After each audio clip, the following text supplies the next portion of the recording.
I took my late wife's broken e-reader to a repair shop in Portland.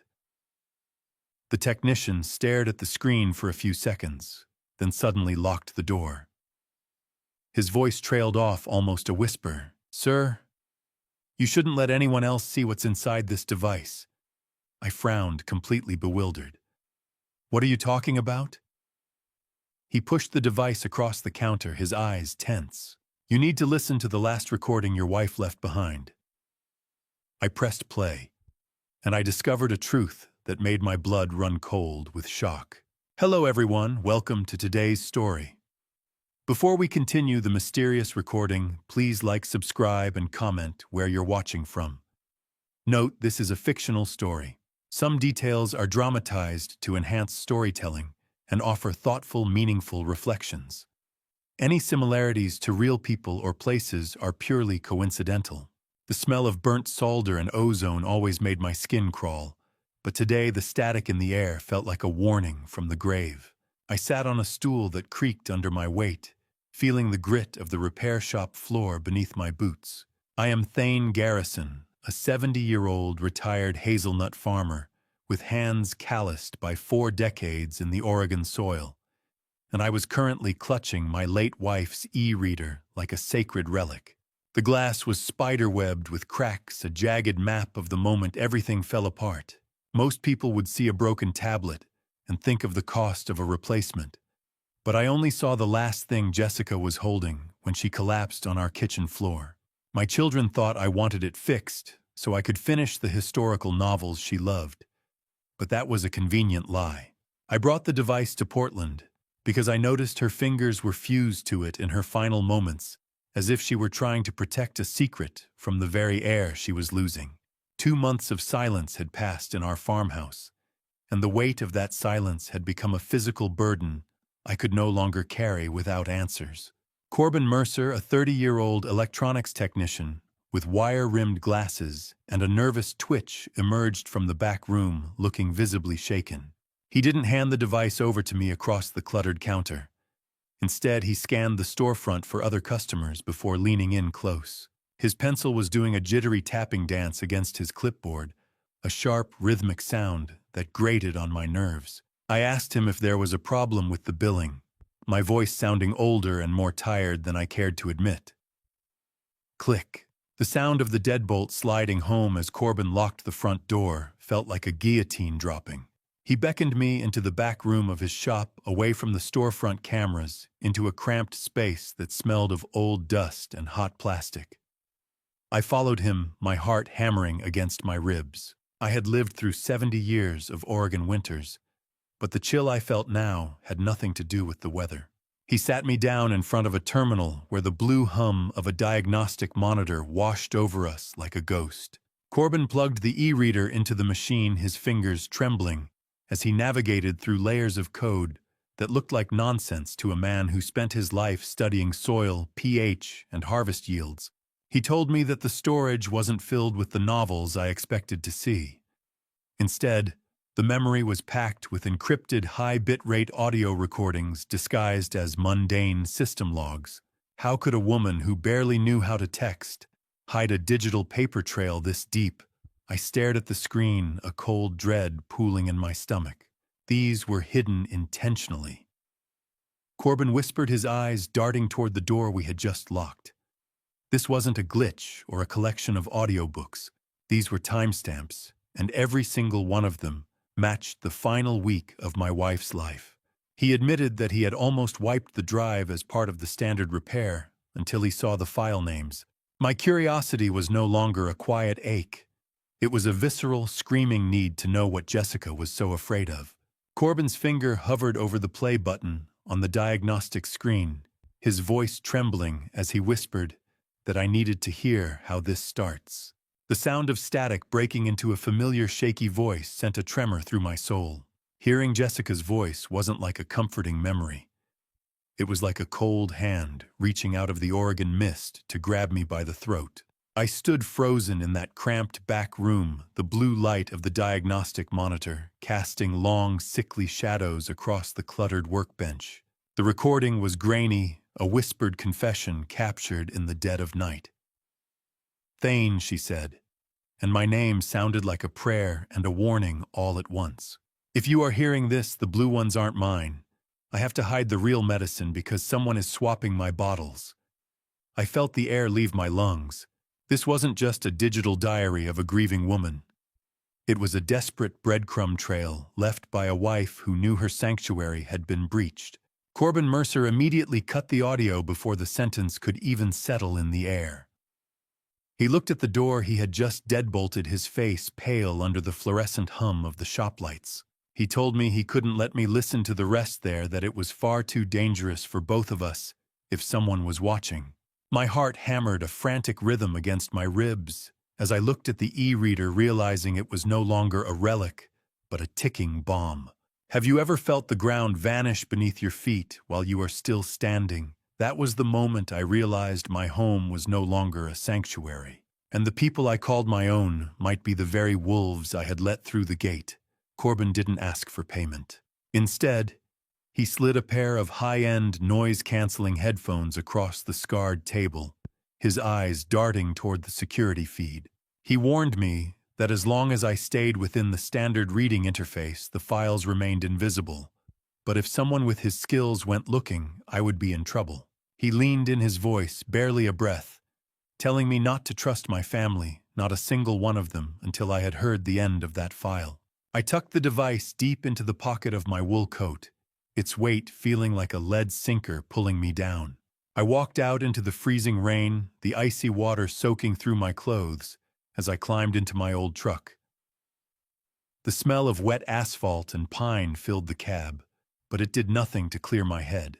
I pulled onto Highway 99 West, the rhythmic, frantic slapping of the windshield wipers struggling against the torrential downpour. The rain didn't just fall. It attacked the windshield like 1,000 tiny needles trying to wash away the sins of my own bloodline. I gripped the steering wheel until my knuckles turned white, my mind racing back to the night Jessica died. I remembered my children hovering over her bedside, their faces masks of concern. I asked myself who was really in the room that night and why I had been so blind. As I slowed the truck, I looked down at the e-reader on the passenger seat. In the dim light of the dashboard, I noticed the spider-webbed cracks on the glass again. They didn't radiate from a single point of impact like a fall would cause. It looked intentional, as if someone had tried to crush the life out of the device under the heel of a heavy boot. As the farmhouse finally came into view through the gray curtain of the storm, I saw a familiar silhouette standing on my porch, waiting in the dark. The headlights of my truck cut through the gloom, illuminating a figure I wasn't prepared to see. I killed the engine, but the silence that rushed in was louder than the storm, punctuated only by the rhythmic creak of a porch swing that shouldn't have been moving. My hand drifted to the pocket where the e-reader lay, its jagged screen a cold weight against my thigh.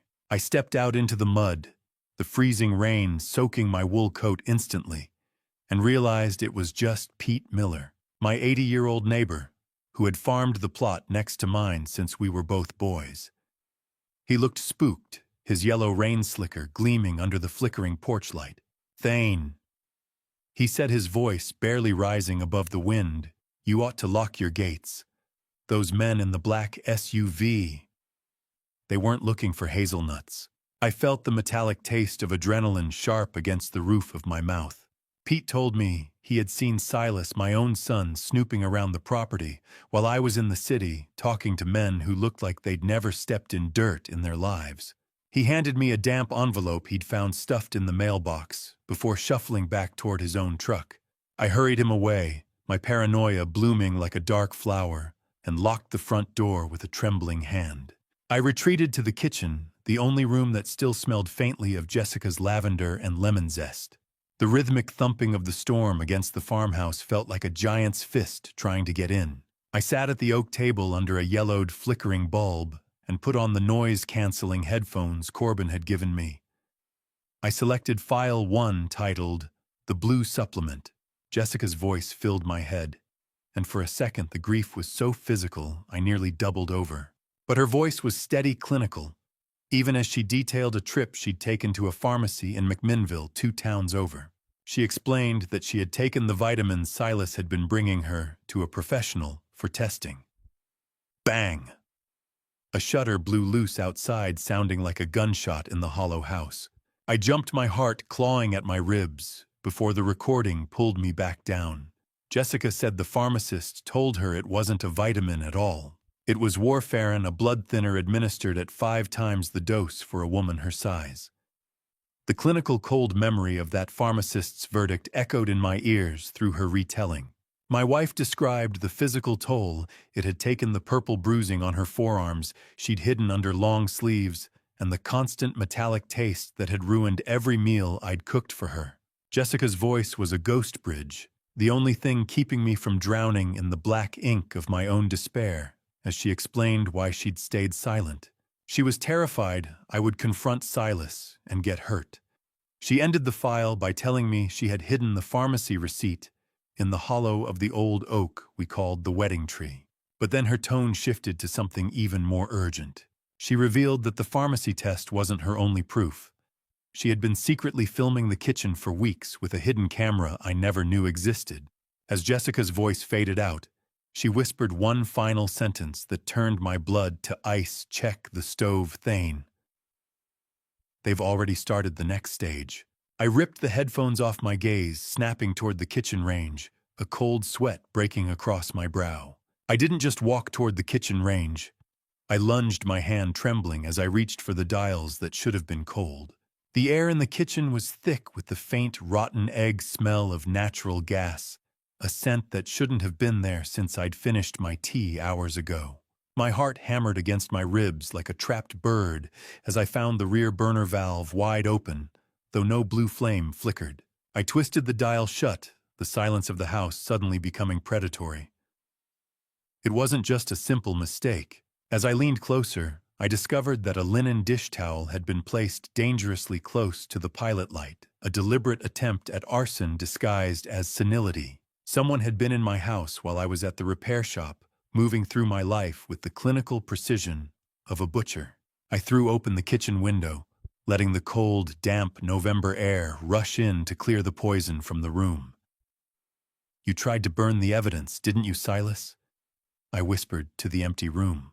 "Not tonight. Not on my watch." I stood there in the dark, my mind sharpening with a terrifying clarity that only comes when you realize the people you loved have become your executioners.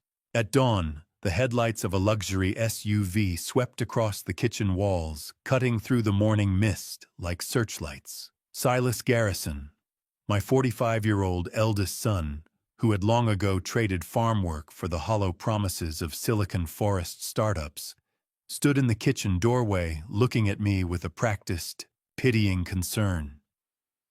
Behind him was Leone Ross, a 42-year-old hedge fund manager whose designer heels clicked sharply against the farmhouse hardwood. She entered the room with a smile that never quite reached her cold amber eyes. Thud. Silas slammed a box of voodoo donuts onto the counter, a sound like a gavel in the silence. The cloying, sugary scent of glazed donuts immediately fought with the lingering trace of gas. Silas stepped toward me, his voice dripping with a saccharine sweetness that made my skin crawl. He told me they were so worried after I didn't answer my phone last night.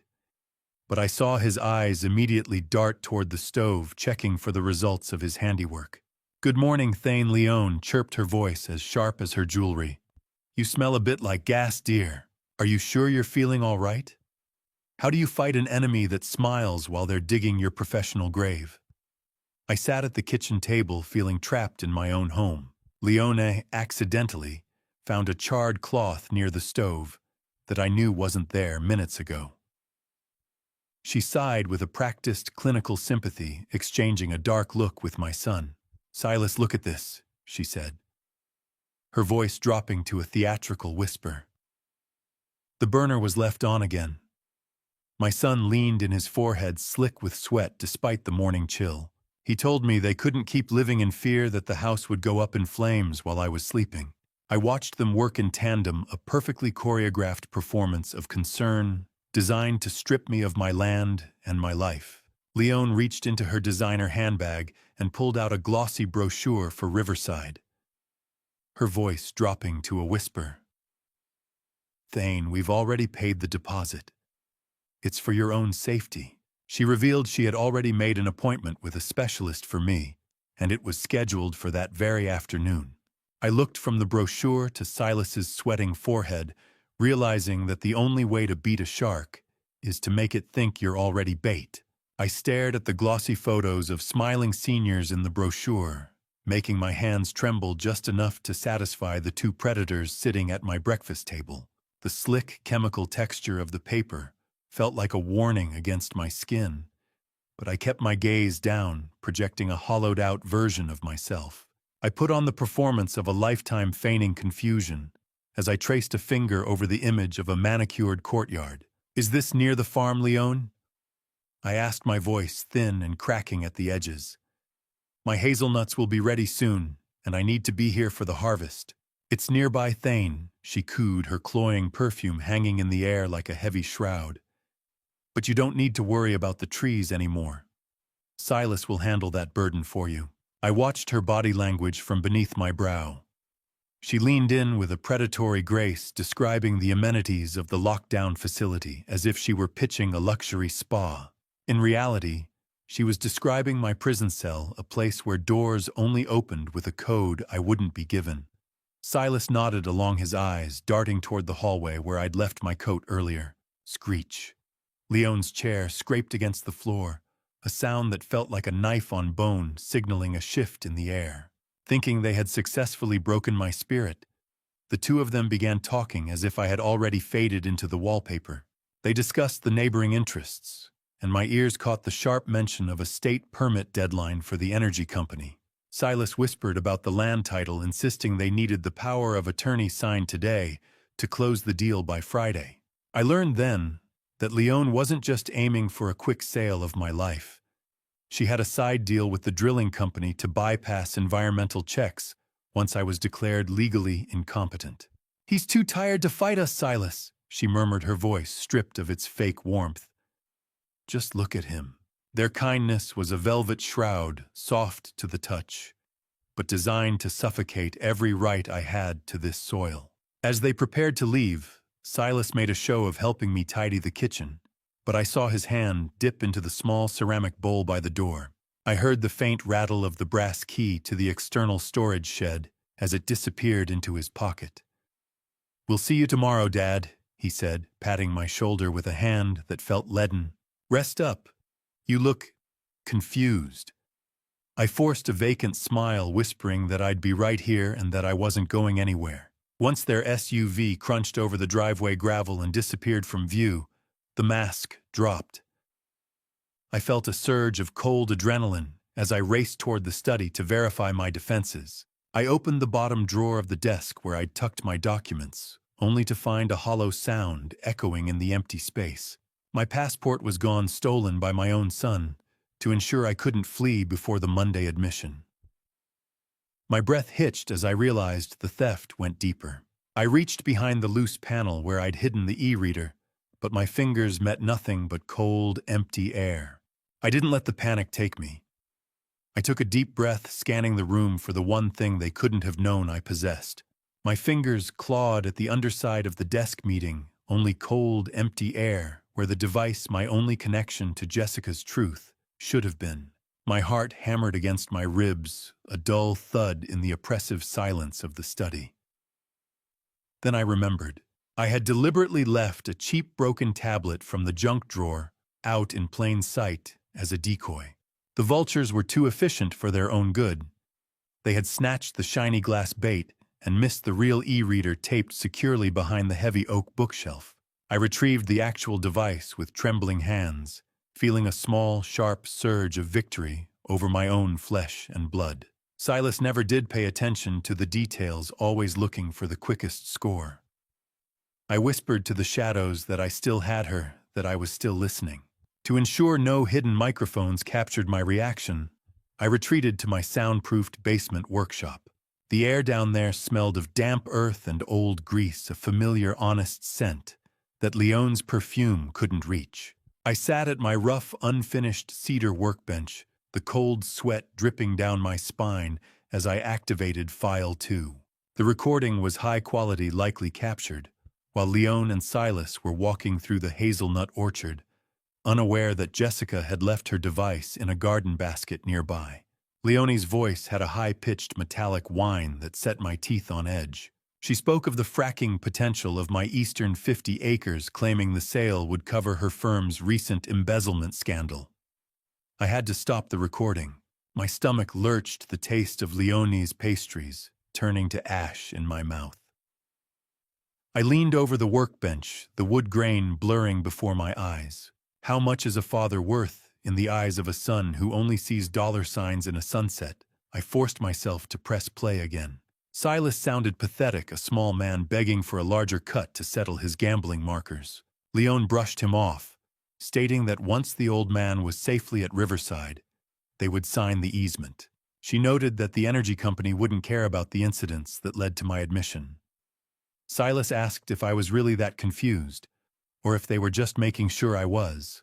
The recording revealed a brutal timeline. They had exactly 5 days until the state's natural gas auction. Leon mentioned that the supplements were just the first phase. Riverside was where they would finish the job by ensuring my heart gave out under the stress of what they called dementia-related agitation. I stared at the concrete wall of the basement, the e-reader's glowing blue light, the only thing visible in the dark. "He's 70, Silas," she said, her voice devoid of any human warmth. "Men his age have strokes every day. It's expected." I sat there in the gloom, realizing my son wasn't just stealing the land I had spent 40 years tending. He was participating in my execution. "I'm not going to be a house that's cleared, Leon," I thought with a cold, murderous resolve. "I'm the one who planted these trees." The file ended with the sound of a third voice entering the conversation. On the recording, a voice I recognized instantly, and one that made the e-reader slip from my numb fingers.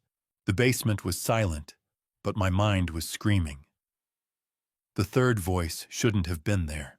The voice of my own son was a knife, but the third voice on that recording was the whetstone that sharpened it, the dry, clinical tone of Arthur Vance, our family's longtime financial advisor. For 30 years, I had trusted that man with the fruits of my labor, every harvest and every investment. Now, hearing him discuss the asset liquidation of my life with Leon felt like a physical violation. I sat in the darkness of the workshop, replaying those whispered words. They weren't just planning a sale. They were dismantling the structure of my very existence. I realized then that the conspiracy wasn't limited to a rotted branch of my family tree. It was the entire orchard. Fearing the farmhouse was bugged, I didn't dare turn on the lights. I packed a small bag with a few essentials and the precious e-reader, my heart hammering a frantic rhythm against my ribs. I couldn't risk the front gate cameras. I slipped out through the back, my boots sinking into the familiar hazelnut soil as I navigated the groves in the pre-dawn shadows. "Not you too, Arthur," I whispered to the cold wind. "Not after all we built together." I reached my truck parked hidden near the old barn and began the long, paranoid drive to Portland. I arrived at the 8th floor offices of Alaric Benedict, looking like a man who had crawled out of a shipwreck, the grit of the orchard still clinging to my heels. Alaric Benedict, a 65-year-old attorney with a silver-maned head and a reputation for being the most ethical shark in the Portland legal waters, stood as I entered. He didn't ask questions. He simply ushered me into his sanctuary of old leather and high-end espresso. Silence. The Portland traffic hummed 8 stories below, but in that office the air was as thin as a vacuum as I played the first 3 minutes of File 2. I watched the blood drain from Alaric's face as Leon's sharp voice filled the room. "Alaric," I said, my own voice trembling with suppressed rage, "they aren't waiting for me to die. They're making sure I do." He took a long, slow breath and told me we were going to look at everything Jessica left behind. He pulled up a recent filing from the county clerk's digital portal, something I hadn't even known existed. My eyes burned as I stared at the clinical blue light of his monitor. He showed me a restated will dated only 2 weeks before Jessica's death. The signature was a masterpiece, but I knew it was a lie. How many times had I shaken that boy's hand, While he held a forged dagger behind his back, Jessica had developed a slight tremor from her Parkinson's, a detail the forger had missed by making the pen strokes too steady. This document granted Silas immediate power of attorney and ownership of the farm the second I was deemed incapacitated. Alaric's pen scratched against a legal pad, a sound like teeth grinding in the quiet office. He told me the courts didn't know it was a fake yet, but there was more. Silas hadn't just forged a will. He had already used it as collateral to secure a massive bridge loan against the farm's equity. Alaric leaned back, his eyes dark with a new terrifying realization. "Thane," he said, his voice dropping. "If they've already taken the loan, they don't just need you in Riverside. They need you gone before the first payment is due." The implications of Alaric's words hit me harder than the revelation of the forgery itself. The drive back to the Willamette Valley felt like descending into a grave I had helped dig with my own silence. My old truck rattling through the evening fog that clung to the hazelnut trees like a shroud. I arrived home at dusk, and the farmhouse looked like a hollow ribcage against the gray Oregon sky, stripped of the warmth Jessica used to provide. I didn't enter through the kitchen. I couldn't bear to see the stove where they had tried to stage my final lapse into senility. Instead, I bypassed the main floor entirely and retreated to the soundproofed basement workshop. The air down there was thick with the smell of damp concrete and motor oil, a familiar, honest scent that usually offered me peace. Today, it only felt cold. My hands were shaking as I navigated the e-reader's interface, my fingers clumsy against the cold glass. "I'm still here, Jessica," I whispered to the shadows. "I'm still listening. They won't take the land, not while I'm still breathing. Leone isn't just paying for high-end care at Riverside.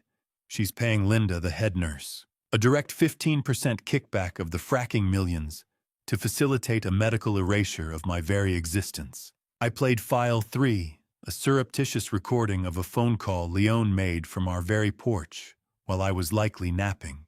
The clinical sharp tone of Linda's voice on the recording made my skin crawl as she haggled over the price of my mind.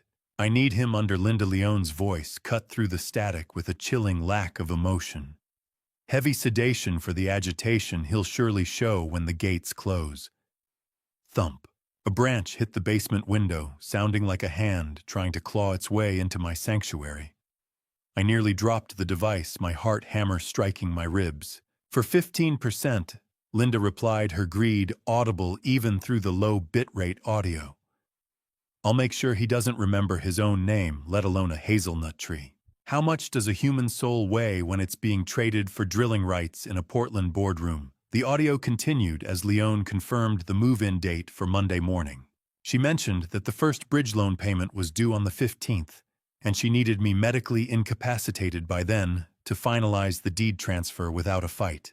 Staring at the gray concrete wall, I realized that Riverside wasn't a nursing home. It was a processing center for my disappearance. Monday was the point of no return. I have spent 70 years building a life tending this soil only to have my own blood treat me like a nuisance to be erased for a ledger entry. In the background of the audio, I heard a rhythmic, repetitive scratching. It was the sound of a pen on paper. I realized with a jolt of horror that Silas was right there with her, practicing my signature over and over again, perfecting the forgery for the final transfer papers. I closed the e-reader, my mind racing through the 3 days I had left to live before the chemical fog claimed me. Suddenly, the silence of the basement was shattered. I heard the heavy, familiar tread of boots on the floorboards directly above my head, a vibration that rattled the tools on my workbench. Someone was in the house. I pressed my back against the cold concrete wall, the e-reader clutched to my chest. As the basement door groaned open and a sliver of light cut through the darkness like a searchlight in a prison yard, the heavy, familiar tread of boots on the floorboards above had been a warning. Now the rhythmic creak of the stairs told me the predator was descending into my sanctuary. I remained motionless, a shadow among shadows, as Silas entered the workshop. He didn't turn on the overhead lights, preferring the narrow yellow beam of a high-powered flashlight that danced over my cedar workbenches and tool racks. I realized then that my son wasn't just checking to see if I was home. He was hunting. "Where did you put it, you old fool?" He muttered, his voice thick with a greedy desperation that made my skin crawl. He tossed a stack of old blueprints aside, clearly searching for the e-reader he thought he'd already secured with Leone. The realization that they knew Jessica had been documenting them and that they were terrified of what she'd left behind crystallized the last of my hesitation into a cold, hard diamond of resolve. Silas eventually kicked a wooden stool in frustration, grumbling that it wouldn't matter what I remembered in 2 more days anyway. As he retreated back up the stairs and the door clicked shut, the silence that returned was different. It was no longer the silence of a victim, but the quiet of a man preparing for a long overdue harvest. Have you ever walked into a lion's den? Because it was the only place you could find a spear, I returned to my workbench, the e-reader's blue glow illuminating my calloused hands as I replayed a specific fragment of Jessica's recordings. She had mentioned a master key hidden within Riverside's digital patient logs, evidence of the bribery and the lethal sedation protocols that Linda had used on others. I understood now that I couldn't win this fight by running to Portland again. To get the proof needed for a murder charge, I had to be inside the belly of the beast. You want me in a cage, Silas, fine. But I'm bringing the key with me. I'm coming for you, Linda.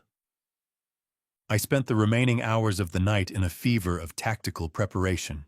I used my finest watchmaking tools to gut an old hearing aid, retrofitting the casing with a high-sensitivity digital recorder. My rage was a whetstone, and I was sharpening myself into a blade they would never see coming. I packed my suitcase with the deliberate clumsiness of the man they wanted me to be mismatched. Wool socks, tattered old photos of the orchard, and a stained cardigan. Hidden in the lining, however, were the tools of my new trade. As the gray, cold light of an Oregon dawn began to bleed through the bedroom window, I stood before the mirror and practiced the vacant, wandering stare of a man whose mind was a sieve. Look at me, Jessica. I'm the best actor this valley has ever seen. Monday is the end of the line for all of us. I picked up the phone, my fingers steady even as I forced my voice to shake with a scripted frailty. I called Silas, and when he answered, I let the silence hang for a moment before speaking. "Son," I said, sounding like a man lost in his own hallway. "I think I'm ready to go to Riverside now." Silas's voice over the phone had been a mixture of surprise and greedy relief when I told him I was ready for Riverside. I hung up the silence of the kitchen, pressing in on me, but it didn't last. The phone didn't just ring. It shrieked against the kitchen tile, the caller ID flashing with a name that made my heart stutter: Dr. Briar Garrison. I stared at the vibrating device, a tightening in my chest, mirroring the gray light of the morning filtering through the window. Briar was my middle child, a 40-year-old pediatric cardiologist who wore her exhaustion like a second skin. When I answered, her voice was a masterclass in professional distance, the hollow clinical tone she surely used in hospital wards. Dad Silas sent me some concerning notes. She began bypassing any warmth. He mentioned neurological fluctuations and some troubling behavior with the stove. I gripped the edge of the counter, the smell of cold, stale coffee from the morning before rising to meet me. "I'm just tired, Briar," I said, forcing a weary rasp into my throat. "This big house, it gets quiet." My mind raced as I realized the depth of the trap. Silas hadn't just been gaslighting me. He'd been sending Briar medical journals and forged logs of my supposed lapses for weeks. He was building a clinical case using my daughter's own expertise to legitimize my incarceration. She started using medical jargon: executive function, cognitive units, neurological decline, that made me feel like a specimen under a microscope rather than a father. How do you tell your own daughter that the brother she grew up with is counting the minutes until his father's heart stops? I had to decide in seconds whether to scream the truth or lead her to it. I chose the latter. "Silas is very thorough, isn't he?" I mused, letting a bit of bitterness bleed through the act. "He always was good at organizing things." Her voice was a scalpel, sharp and sterile, cutting through the memories of the little girl who used to follow me through the orchards. She told me Silas was worried about my safety and that Riverside had a top-tier unit. It was a diagnostic trap set by one sibling and sprung by the other's misplaced sense of duty. I dropped the vacant act just enough to sound lucid, even a bit desperate. "Briar, come to the farm tomorrow morning," I urged. "Just you. No Silas, no Leone. I found something of your mother's, something only you would understand." I could sense her hesitation, the doctor clashing with the daughter, who still remembered the smell of the hazelnut harvests. She went silent for a moment, and I could hear the clinical mask crack as she whispered, "Dad, Silas said you were dangerous." "Are you?" I closed my eyes, the weight of the e-reader in my pocket feeling heavier than the house itself. Briar then admitted something that turned my blood cold. Silas had already asked her to sign a medical affidavit supporting my involuntary commitment. He wanted the legal shackles locked before I even reached the facility gates. "I'll be there, Dad," she finally said, her voice small. "Tomorrow morning." I hung up the phone, my hand shaking, and looked out at the hazelnut trees, knowing I only had 24 hours to prove I wasn't the monster Silas had described. I adjusted my hearing aid, the one that wasn't for hearing at all, as the heavy magnetic locks of Riverside Memory Care clicked behind me with a sound like a prison gate closing on a life sentence. The lobby was sun-drenched and pristine, smelling of lemon bleach and floor wax, an artificial paradise designed to soothe the guilt of the living. Silas stood beside me, his impatient greed radiating off him like heat from a wood stove. We were met by Linda, the 55-year-old head nurse, with a smile as sharp as a scalpel and a voice that sounded like silk rubbing against sandpaper. She performed a saccharine welcome, treating me with the patronizing softness one might use on a 5-year-old. I noticed the contrast immediately between her practiced warmth and the clinical coldness in her eyes. Silas told her that I had been having a lot of spells lately and that it was best to start the stabilization protocol immediately. Linda revealed then that she wasn't just a dedicated nurse. She mentioned her direct financial interest in the drilling company through a shell corporation, effectively making her a primary stakeholder in my disappearance. She spoke of safety protocols that were nothing more than restrictions on my autonomy. I felt the weight of the hidden recorder in my ear, catching every word. Linda led us into the locked memory wing, a world of white walls and the unnerving soft hum of the building's ventilation. The artificial brightness of the fluorescent lights made the hollow, vacant stares of the patients in the hallway look even more tragic. They were staring at nothing, their spirits clearly dampened by chemical restraints. Drip. A patient in the hallway spilled a cup of water, and the sound echoed like a gunshot in the sterile silence. My skin crawled as I watched a woman reach out for a hand that wasn't there. Linda openly discussed my agitated nature with Silas, explaining that they use a very specific cocktail for patients with my level of resistance. Silas asked if it was safe, adding that he needed me to be able to sign a few things before I settled in. His voice lacked even a shred of the son I had raised.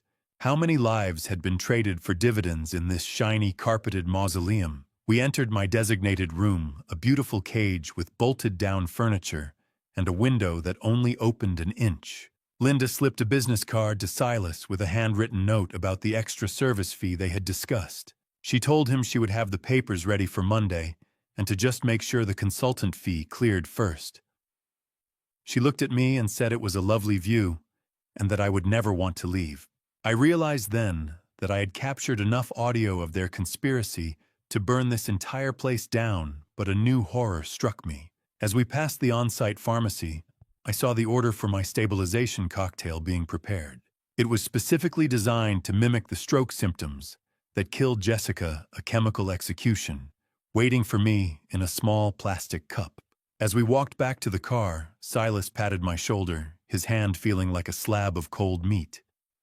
He told me that Monday was going to be the start of a whole new life for me. The interior of Silas's Lexus smelled like leather and lies as we pulled away from the curb. I slumped against the cold leather headrest in the back seat, letting my jaw hang slack and my breathing go shallow, transforming myself into the harmless, empty vessel they wanted me to be. To them, I was already a ghost, a remnant of a man whose only remaining utility was a signature. Silas steered the car onto Highway 99 West, the rhythmic thrum of tires on the interstate creating a hypnotic pulse that masked the mechanical hum of my modified hearing aid. Believing I was out cold, Leone popped a piece of mint gum and leaned toward the driver's seat. She laughed a sharp, brittle sound, noting that the facility had really taken the fight out of me. She revealed that she had been intercepting Briar's calls to the farm for weeks, ensuring that the only information our doctor-daughter received was a curated list of my supposed episodes. Silas gripped the steering wheel, the orange glow of the setting sun hitting the dashboard and reflecting in his eyes. He asked if Briar would really go through with it, and Leone assured him that if a cardiologist signed off on the symptoms, no court in Oregon would touch them. Honk. Silas tapped the horn at a stray deer, a sound that vibrated through my skull like a funeral bell. But I didn't flinch. I kept my performance flawless as Leone detailed the final logistics of the natural gas lease. The drilling equipment was already staged 3 miles away, waiting for the legal gates to open. She spoke of my Jessica with a casual cruelty, remarking that she should have sold nicely and wouldn't have had to suffer if she hadn't been so stubborn. I felt a surge of cold fury when Silas didn't defend his mother's memory. Instead, he agreed that the farm was a wasted legacy and that they were finally putting the soil to good use. "Do you ever feel bad about Mom?" Silas asked, his voice momentarily thin. Leone's reply was a whetstone for my rage. She said she felt bad that Jessica was so difficult. They were just finishing what she wouldn't start. How do you quantify the cost of a son's soul when it's being traded for a lease agreement? By the time we reached the farm, the sun had dipped below the horizon, leaving the house in a tomb of shadows. Silas helped me stumble into the entryway, his touch a sickening display of false care. Once the SUV's taillights faded down the driveway, I stood straight, the fatigue vanishing in the wake of tactical necessity. I pulled the recorder from my ear, my fingers trembling with a grim triumph. I connected the cold metallic click of the device to the e-reader's charging port and watched the blue light of the sync progress. I uploaded the entire car confession to the secure cloud drive Alaric had established, ensuring that even if I didn't survive the weekend, the truth was already out of their reach. I discovered through Leone's earlier whisper that the consultant fee Silas had mentioned was actually a bribe to the county coroner to ensure a full autopsy was never performed on my wife. "You just signed your own warrants, Silas?" I thought, staring at the screen. I saw the blinking upload icon turn into a solid notification. Upload complete. I stared at the rectangle of light in the dark kitchen, realizing I still hadn't listened to the one file Jessica had labeled with only my name. The kitchen was a tomb of shadows, the only light coming from the glowing rectangle of the e-reader in my hand. I didn't stay there. I retreated to the soundproofed basement workshop, the one place where the air still felt honest even if it was cold. The e-reader screen glowed like a radioactive ember in the basement's shadows, mocking me with the one file I had been too terrified to open, the one Jessica had titled The Pawn. I sat at my workbench, the flickering, dying fluorescent light overhead, casting jittery shadows across my tools. My hands shook as I navigated the interface. I found myself whispering to the empty room, pleading with the memory of my wife. "Please, Jessica, don't let it be him.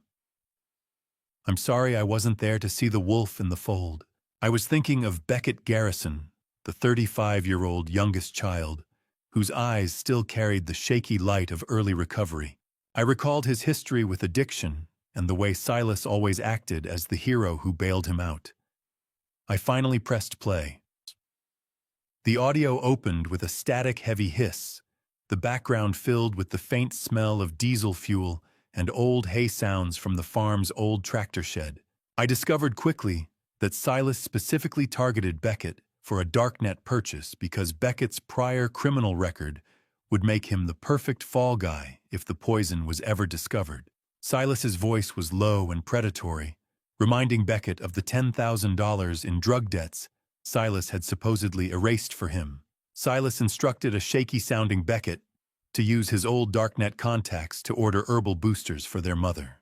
He framed it as a secret way to bypass my stubborn refusal to use modern medicine, weaponizing Beckett's desperate desire to help Jessica. Crack. I squeezed the e-reader so hard, I thought the plastic would shatter along with my heart. "It's just an herbal supplement." Silas's low, confident voice vibrated through the speakers. "Dad's too old to understand." "Do you want Mom to suffer?" "I don't know." Silas Beckett replied, his voice thick with the pathetic, desperate gratitude of a man who thought he was being saved. "Ordering stuff like that is how I got in trouble last time." The recording captured Silas handing him a prepaid crypto card and a list of specific vendors. He promised Beckett that this would square their debt and make him the family's savior. "You'll be a hero," Silas urged. "Now go home and order the blue supplement. Jessica needs it." My eyes stung with salt as I realized that Silas didn't just kill my wife. He used our brother's trauma as the murder weapon. How can a man share the same blood as a brother he's prepping for a prison cell? The final seconds of the recording were the most brutal. Silas mentioned the debt again, but his tone shifted when Beckett stepped away. In a muffled aside, Silas revealed that he didn't just bail Beckett out. He was secretly the one who had informed the police about Beckett's previous drug deal to create that debt in the first place. He had manufactured Beckett's ruin years ago, just to have a tool ready for this moment. I turned off the device, the silence of the basement suddenly heavier than the earth above it, and realized there was one person I had to find before Briar arrived in the morning. Silas hadn't just stolen a life. He had tried to bury 2 sons under the weight of his own greed. I didn't wait for dawn. I climbed the basement stairs, my legs heavy, but my path clear. The house was silent, yet every floorboard seemed to scream with the betrayal I had just heard. I stood on the porch, the dawn light bleeding over the hazelnut trees like a bruised ego, watching the silver SUV of my daughter, the one with the stethoscope and the clinical coldness, climb the long gravel driveway. Briar arrived at the farm with a rhythmic crunch of gravel that sounded like a countdown.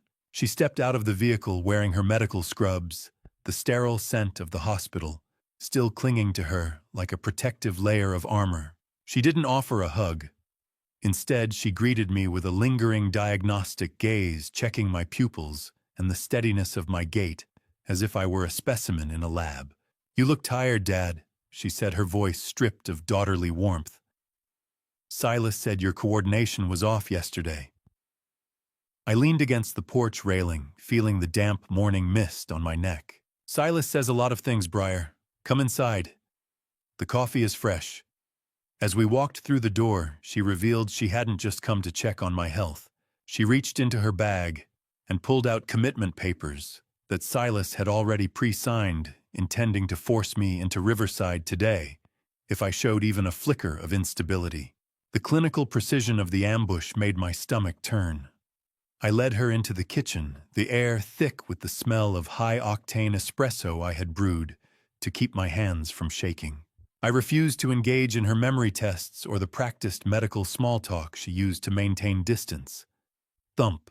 Briar's medical bag hit the floor, the stethoscope clinking like chains in the sterile silence of the room. I maintained a stoic, almost unnerving silence that forced her to stop her interrogation.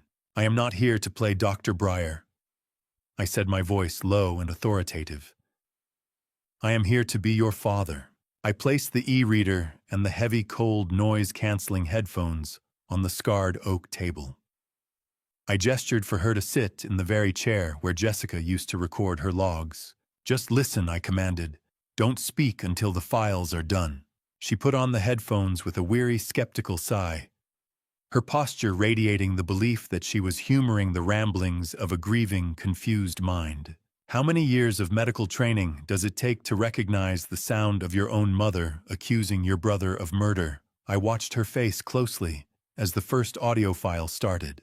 I saw the exact moment her professional mask began to crack, the subtle, sudden widening of her eyes when she heard Jessica's voice describing the specific lethal dosage of warfarin. "Wait, that's Mom," she whispered, her hand trembling as she reached for the volume.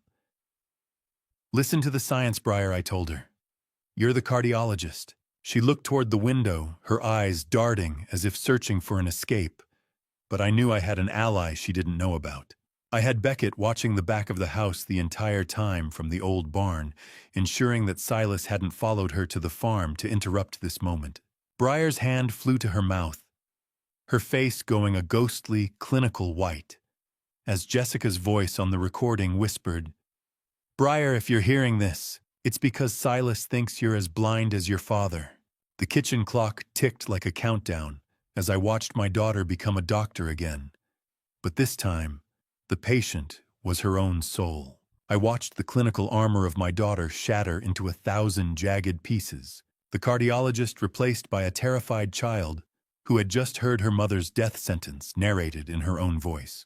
Briar ripped off the headphones, her hands shaking so violently she nearly knocked the cold coffee over.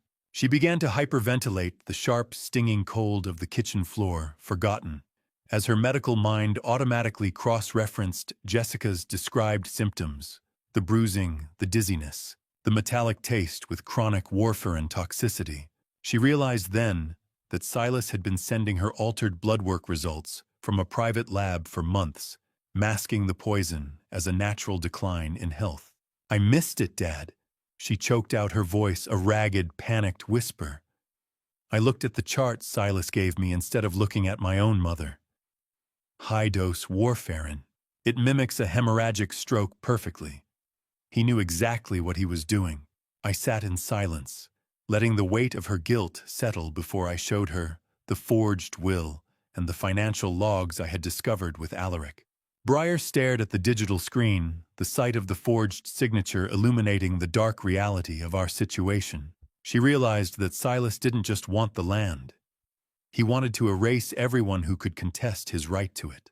She recalled the phone calls where Silas subtly steered her away from visiting, realizing now that it was a coordinated isolation campaign.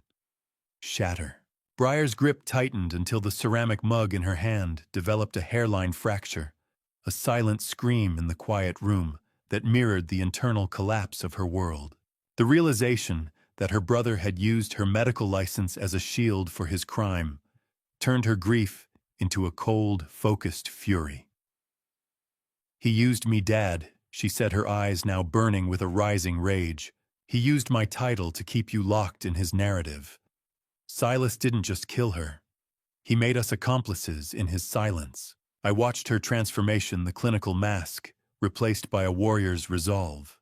Can a house built on 40 years of love survive a flood of such absolute calculated evil? I believed it could, provided we were willing to fight as dirty as the vultures circling us. Briar stood up, her medical bag gripped like a weapon. She agreed to join my counter-trap, promising to use her status as a doctor to lead Silas into a false sense of security. We began planning the family meeting for Sunday night, where she would pretend to be the one enforcing the Riverside commitment. "I'm going to make him feel safe, Dad," she promised, her voice like strategic steel. "I'm going to be the doctor he expects. We don't just stop them, Briar." I reminded her as a distant truck passed the house, vibrating with the omen of our task. "We destroy them." She revealed then that she had access to Silas's private medical portal and could see that he'd already been researching end-of-life care for me, confirming that Monday was intended to be my final sunset. Briar looked me dead in the eye, her medical bag gripped like a weapon. "He wants a doctor to sign those papers tomorrow, Dad. I'll give him exactly what he wants." The plan wasn't just about justice anymore. It was about survival. The farmhouse didn't just have walls anymore. It had eyes, tiny, unblinking lenses hidden behind every family portrait and within the hollowed-out spines of Jessica's favorite books. At dusk, Alaric Benedict arrived with Corbin Mercer and a specialized tech team disguised as a plumbing crew. They moved through the halls with military precision, the metallic smell of wire strippers and solder soon mixing with the scent of old wood. I watched as Corbin opened a panel behind a picture of my wedding day, his fingers deftly threading a fiber optic camera into the drywall. I realized that the plumbing crew Alaric had hired was actually composed of off-duty state investigators, men whose presence ensured that the chain of custody for every pixel of digital evidence would remain unbroken.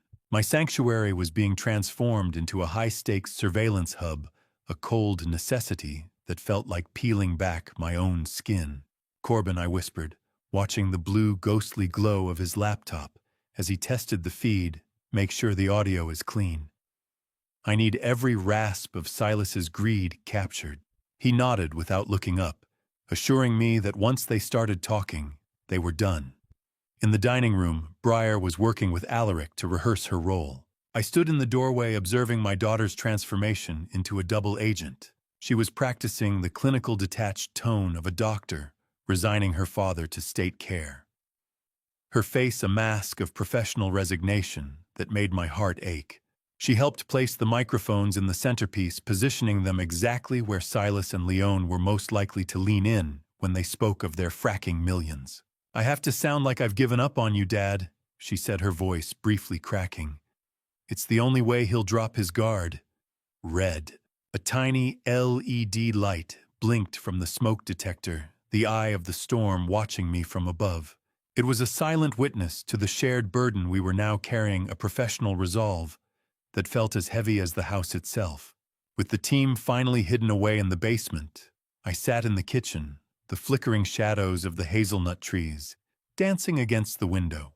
I picked up the phone, my fingers steady even as I prepared to lie to my own flesh and blood. I called Silas, adopting the shaky, compliant voice of a man who had finally been broken by the weight of his own supposed mind. "Son, I think I'm ready," I said, letting a faint tremor seep into my words. "I don't want to be a burden anymore. I think Monday is the right choice." Silas didn't even hesitate. His voice over the line was a greedy, breathless laugh of relief. "That's the right choice, Dad," he replied. "Leon already has the papers ready. We'll be there Sunday at 6.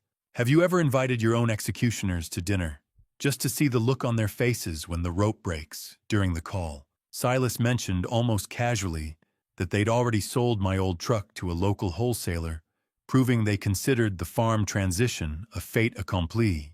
He didn't even think I'd need a way to leave anymore. I hung up the phone and looked at Briar, my voice returning to its true cold steel as the investigator in the basement signaled a successful recording.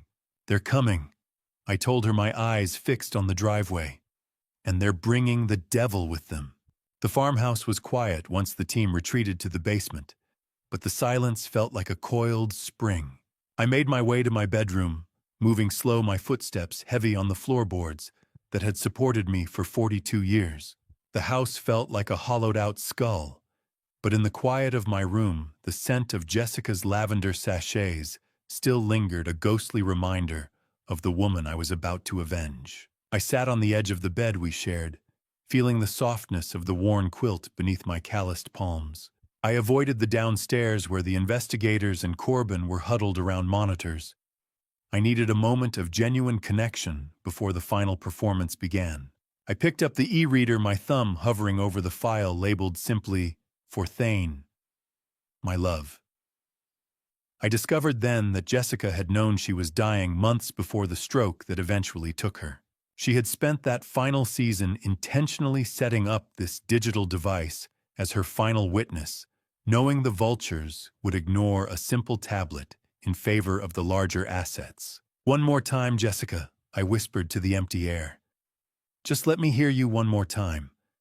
I'm not ready to say goodbye, but I am ready to fight." I pressed play, and her voice filled the room, soft, intimate, and stripped of the clinical distance found in the earlier surveillance logs. Unlike the grainy audio from the tractor shed, this recording was filled with a tragic, haunting beauty. She didn't talk about poison or deeds. She spoke about the morning mist in the orchards and the way I looked at her when we planted our first oak decades ago. Silence. The audio cut for a second, and for one terrifying heartbeat, I thought I'd lost her forever. But then her breath returned to the speaker. "Look for me in the trees."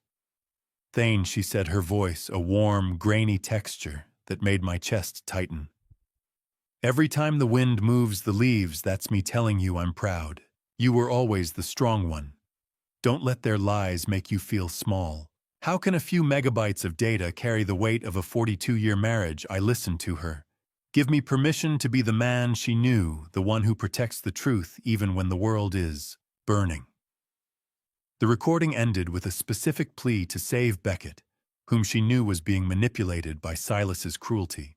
She told me that justice is a harvest that takes time, and that I had to be the one to gather it. I closed my eyes as the rhythmic ticking of the bedside clock marked the passage toward dawn. A cold, crystalline resolve settled in my chest, more potent than any grief. I realized I wasn't just a victim or a mole in this play. I was the keeper of her legacy, and tomorrow I would be the storm that cleared the valley. "I hear you, Jess," I said, the tears finally stopping. "I'll save our boy, and I'll bury the wolves." As I turned the device over in my hands, I noticed a slight seam I hadn't seen before. I discovered a physical map, hidden inside the e-reader's protective case, a hand-drawn guide showing exactly where the surveillance equipment was focused in the orchard. I tucked the e-reader under my pillow, the blue light fading as the first hint of gray light touched the horizon. "Good morning, Silas," I whispered to the dark. "It's time to sign your life away." The morning of the reckoning arrived with a deceptive calm.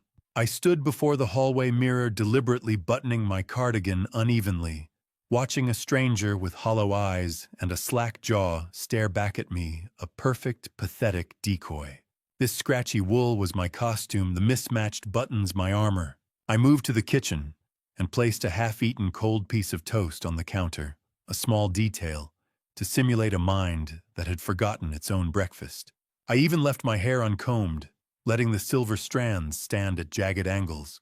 I checked the hidden monitor tucked behind the boxes of cereal in the pantry, seeing Corbin's green light signal that the surveillance network was live and broadcasting every shadow to Alaric's remote server. I adjusted the device in my left ear, then reached for the one in my right. I had a second hearing aid now, one that didn't record, but instead allowed me to hear the tech team's live commentary from the basement. It was my direct line to the men who would eventually become Silas's jailers. "They want a victim," I whispered to my reflection. "I'll give them a masterpiece. Checkmate starts with a pawn's first move."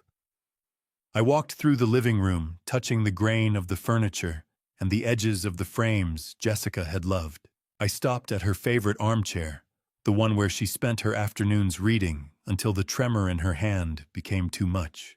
A sudden warm draft brushed against my cheek, a ghostly warm sensation of her presence, giving me the strength to endure the coming humiliation. It was as if she were standing right there, leaning in to offer a blessing before the storm broke. "I'm doing this for our boy Jess," I thought, my heart swelling with a poignant resolve. "For the land. Stay close. I'm going to need you when the yelling starts." Every "I don't remember" I was about to utter today would be a nail in Silas's legal coffin, a necessary lie to bring about a greater truth. Crunch. The sound of tires on gravel was the firing of the starter's pistol. The low rumble of an engine vibrated through the old floorboards, shaking the very foundation of my home. I quickly moved to the kitchen table, slumping my shoulders and letting my gaze drift toward the window, purposely out of focus. Through the security feed on my phone, which I tucked beneath a folded newspaper, I watched Silas's Lexus pull into the yard, followed closely by Leon's sleek SUV. They looked like people of business, sharp and efficient, never realizing they were walking into a cage. How many times had I welcomed that son home with a hug, never realizing I was embracing a snake? I felt a lethal focus sharpen my mind, even as I kept my face as blank as unwritten paper. Here come the wolves. Time to open the door. As I watched the cars stop, I noticed a third vehicle trailing the vultures, a nondescript white van that hadn't been part of the plan. I realized with a jolt of ice in my veins that it was Nurse Linda arriving early to ensure the sedation protocol started before Briar could even intervene. They weren't just coming for a signature, they were coming to put me under. The doorbell chimed a cheerful domestic sound that felt like a death knell, and I took one last deep breath of the man I used to be before I stood up to play the fool. The front door swung open, and the smell of Leon's cloying perfume flooded the entryway like a chemical spill. I pulled the door open, my posture slumping into the fragile frame of a broken man, as the evening chill rushed in to meet the two wolves standing on my welcome mat. Silas stepped forward, first offering a shallow, performative hug that felt like being measured for a casket.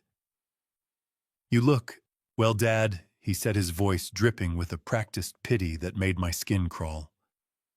"A bit disoriented, but that's why we're here." Leon stood just behind him, her eyes immediately scanning the foyer for any sign of the e-reader they thought they had secured.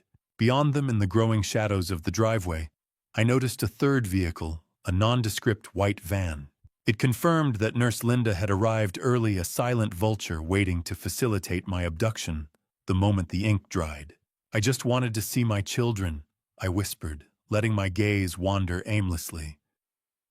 "The trees." They were talking so loud today. I discovered quickly that Silas hadn't come alone. He had a private notary waiting in his car, ready to make my signature legally binding before the first course was even served. I led them into the dining room, where Briar was already seated, her face a mask of clinical detachment that mirrored the sterile brightness of the chandelier overhead. Silas was visibly agitated, checking his watch every few minutes and sweating through the collar of his expensive dress shirt. Clack! Leon's briefcase latches snapped open, a sound like a predator's teeth meeting in the quiet room. She assumed the role of the savior, speaking in a soothing, manipulative tone about how much easier my life would be once I signed away my burdens. "It's a beautiful facility, Thane," she cooed, sliding a leather-bound folder onto the table among the plates of untouched food. "You'll have all the care Jessica would have wanted for you." Briar agrees that we need to move fast. I watched a moth flicker against the glass crystals above us, its shadow dancing over the signature lines. How many times can a man watch his own son try to bury him before he stops feeling the pain of the shovel? Silas cleared a space on the table with an aggressive sweep of his hand, flipping to the power of attorney and the Riverside admission pages. He accidentally revealed then that he had already promised the upcoming hazelnut harvest to a wholesale buyer in Salem, proving he was liquidating the farm's future before I had even touched the pen. "Just sign here, Dad." Silas urged, his hand visibly shaking with a mixture of greed and nerves. "Then we can eat. Then everything goes back to being simple." I stared at the lines, pretending to struggle with the concept of the pen. Where do I put the ink?" I asked, my voice thin and trembling. "My hand feels so heavy today." Silas leaned in, his wet, heavy breathing sounding like a predator closing in on a wounded animal. I picked up the heavy fountain pen, the cold, tactile weight of it, anchoring me to the reality of the trap. My nib hovered just millimeters above the line that would strip me of my life when a sharp, electronic chirp sounded from my pocket, the signal from Corbin in the basement that the recording was live and the trap was fully set. The pen clattered onto the table like a bone on a drum, and as I straightened my spine, the vacant fog in my eyes vanished, replaced by a cold, predatory clarity that made Silas recoil. I reached into my pocket and pressed a button on the remote, activating the whole house speaker system Corbin had wired just hours before. The room didn't just fill with sound, it was haunted. Jessica's voice, clear and accusing, poured from the dining room speakers, detailing the specific night she watched Silas swap her blood thinners for high-dose poison.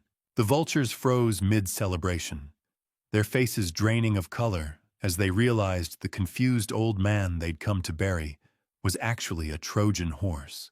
"I'm not signing anything, Silas," I said, my voice steady and lethal. "But your mother has a few things to say to you."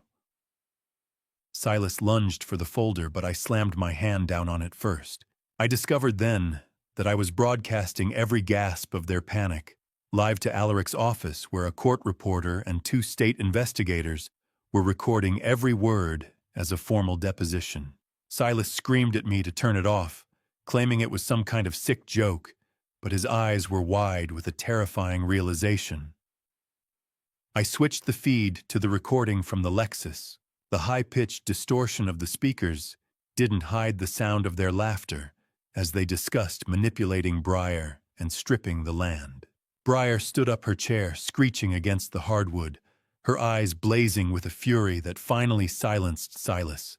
"You used my medical license to kill our mother." She whispered the words, hitting Silas like physical blows. "Stop." The music in Silas's head stopped, replaced by the sound of his own death warrant as the recording continued. "It's not what it sounds like." Silas stammered, looking at the ceiling as if the speakers were judge and jury. "Before I let you hear the conversation that ties this all together, are you still with me? Comment guilty or innocent, and add one reason why, so I can see how you're judging this family. Please note what follows contains recreated details for narrative purposes to convey the core message. If you're not comfortable with dramatized details, you're free to exit now." The recording shifted to Leone's secret negotiation with Nurse Linda. Leone offered a 15% stake in the fracking rights if Linda ensured I was erased through medical compliance. In that moment, the actual Nurse Linda stepped into the dining room doorway from the kitchen, holding a tray of tea that she promptly dropped. The sound of ceramic shattering joined the mechanical whine of the audio. Linda didn't wait for an accusation. She immediately turned on Leone, screaming that she had been forced into the deal and that Leone had told her I was already terminal. "Shut up." Linda Leone hissed, her face a mask of jagged sociopathic rage.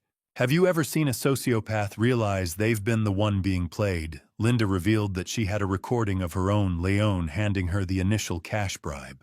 The smell of fierce sweat and cold gravy hung heavy in the air as the 2 women began a frantic blame game. Leone lunged across the table, her fingernails clawing for my throat, her eyes reflecting the blinding flash of the chandelier. Just as she moved, the sound of heavy boots shattered the front door's frame, and the wood splintered inward as the world I had known finally collapsed to make room for the truth. The dining room exploded into a kaleidoscope of blue and red light as the first officers breached the sanctuary. The air didn't just vibrate. It shattered as the front door gave way, and the focused beams of tactical flashlights cut through the expensive candlelight like surgical lasers. Leone was mid-lunge, her fingers still clawing for my throat, when a broad-shouldered officer intercepted her. He pinned her against the mahogany table with a jarring thud while she screamed obscenities about asset interference and legal overreach. Silas remained frozen in his chair, his face a pale, sweating mask of shock. The metallic snap of handcuffs echoed through the hollow silence of the farmhouse, a sound far more final than any spoken word. As Leone Ross was informed she was under arrest for conspiracy to commit murder, she spit at the boots of the men restraining her, her sociopathic mask fully discarded. The chaos of the arrests provided a stark, ugly contrast to the calm, digital voice of Jessica still looping in the background, a ghost witnessing the fall of the house she had once loved.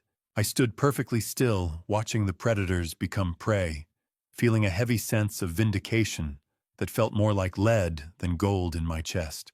The lead detective, a man with eyes like flint and a jaw set in a permanent scowl, began reciting the Miranda rights to a weeping Silas and a stony-faced Linda. "Stop."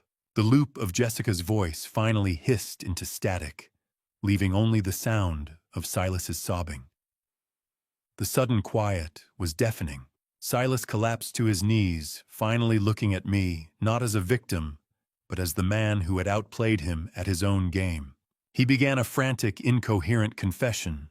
Right there on the rug, his words a muddy flood of cowardice. He claimed Leone's financial pressure had forced his hand, but as he spoke of every pill he had swapped in my wife's bottle, my disgust only deepened. You knew exactly what you were doing every time you opened that bottle, Silas. I said, my voice as cold as the Oregon soil. In a final desperate act of spite, he revealed that he never actually paid the Riverside deposit. He had spent that money on a one-way ticket to a non-extradition country, planning to leave me to rot in a state ward once the deed was transferred. The handcuffs didn't just bind their wrists. They severed the last rotted threads of the family tree. The police led the three of them out into the cold Oregon night, the smell of ozone and damp earth rushing in through the ruined doorway. I stood on the porch, feeling Briar's trembling hand on my arm, watching the rhythmic pulse of police lights bounce off the ancient oak trees. One of the arresting officers paused as he passed me, his eyes softening for a brief second. I discovered then that he was the son of the pharmacist Jessica had visited in secret, revealing that the local community had been protecting me from the shadows all along. "It's over," Dad Briar whispered, her breath hitching in the cold, biting wind of the valley. "They're gone." I looked down the long gravel drive as the taillights disappeared. "No, Briar," I replied, my hand tightening on her shoulder. "Now the real work begins." I turned back toward the house, but as the last police cruiser turned onto the main road, I saw a lone figure sitting on the edge of the hazelnut grove, and my heart nearly stopped again. The figure in the shadows didn't move as I approached his silhouette, small against the massive weight of the orchard. I didn't call out to him. I simply walked, my boots heavy in the damp Oregon soil, toward the trembling shadow of the sun I had almost let the wolves devour. The air smelled of damp moss and rotted leaves, the scent of a season turning cold and unforgiving. As I got closer, I found Beckett huddled at the base of an ancient hazelnut tree, clutching his knees and weeping with a primal, gut-wrenching intensity. When he saw me, he tried to scramble away, his movements frantic and uncoordinated. I noticed then that his skin was clammy, his hands shaking with a tremor that wasn't just fear. I realized with a sudden sharp pang that he had been trying to test those supplements himself, exhibiting the same mild poisoning symptoms Silas had likely dismissed as a simple withdrawal from his old addiction. "Don't touch me, Dad," Beckett wailed, his voice cracking. "I'm the one who bought it. I killed her." I reached out and physically restrained him, pulling him into an embrace, not with anger, but with the desperate strength of a father refusing to let the darkness win. "You didn't buy poison, Beckett," I whispered into his hair. "You bought a lie. Look at me." I led my nearly catatonic son back toward the farmhouse, bypassing the dining room, where the cloying scent of Leon's perfume still lingered like a stain on the air. I settled him into the study, the very room where Silas had sat comfortably while practicing his forgeries. Quiet. The only sound in the farmhouse was the rhythmic, hollow ticking of the grandfather clock, measuring out the ruins of our family. Beckett began to stammer out the details of the darknet orders, his voice barely a whisper. He told me how Silas had convinced him it would give Jessica energy, that I was too stubborn to save her myself. Every blue supplement he had lovingly handed to his mother had been a bullet Silas had put in the chamber. "He used your love for her as a murder weapon, Beck," I told him, my voice thick with a protective fury. "That's on him, not you. How do you mend a boy who has been forged into a blade meant for his own mother's heart?" Alaric Benedict entered the study then, his professional armor softening as he looked at my broken youngest child. He immediately asserted legal privilege, his flinty eyes promising a different kind of justice.